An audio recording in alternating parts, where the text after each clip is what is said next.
Un survivant de l'Holocauste meurt dans le sous-sol de Marioupol au milieu d'un siège russe. Vanda Obiedkova avait 10 ans lorsque les troupes allemandes ont occupé Marioupol, une ville portuaire stratégique du sud de l'Ukraine, en 1941. Les soldats nazis ont commencé à rassembler la population juive de la ville, mais la petite fille a échappé à l'arrestation en se cachant dans un sous-sol, selon Shabbat.org, le site officiel du mouvement Shabbat Lubavitch. Des milliers de personnes ont été expulsées de Marioupol et exécutées, dont la mère d'Obiedkova. Elle a survécu à la guerre.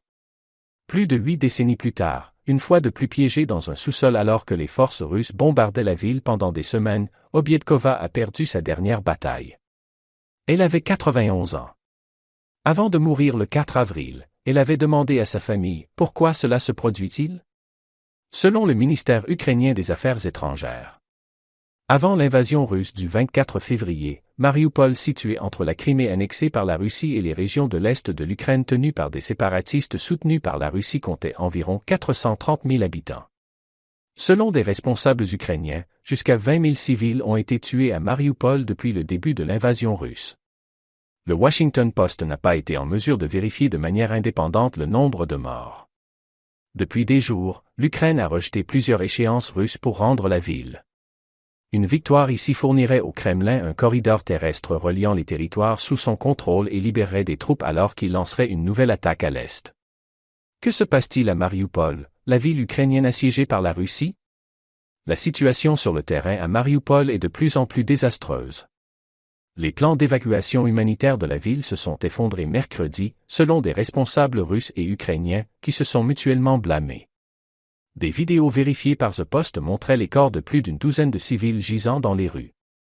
Le président ukrainien Volodymyr Zelensky a déclaré mercredi qu'il était prêt à échanger des prisonniers russes contre des civils piégés dans la ville, bien que Moscou ait, jusqu'à présent, rejeté tout accord. Il a déclaré que les troupes défendaient les soldats blessés et environ 1000 civils abrités à l'intérieur d'une usine industrielle devenue la dernière redoute de la résistance ukrainienne dans la ville.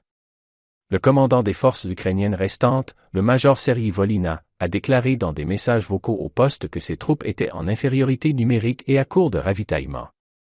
Au milieu des violents bombardements russes, il meurt sous terre, a-t-il déclaré. Obiedkova n'est pas la seule survivante de l'Holocauste à mourir lors de l'invasion russe. Boris Romanchenko a échappé à la mort aux mains d'Hitler, survivant aux travaux forcés et à la détention dans 4 camps de concentration nazis avant d'être tué le mois dernier lorsqu'un missile russe a frappé son immeuble à Kharkiv. Il avait 96 ans. L'Ukraine abrite environ 10 000 survivants de l'Holocauste, selon la Blue Card, une organisation américaine à but non lucratif qui fournit une aide financière aux survivants aux États-Unis. Un survivant de 4 camps de concentration nazis est tué en Ukraine, selon une fondation. La fille d'Obiedkova, Larissa, a déclaré à Shabbat.org qu'elle avait vu la vie de sa frêle mère s'effondrer alors qu'il était enfermé dans le sous-sol d'un magasin local, comme des animaux, sans eau courante, ni électricité ni chauffage.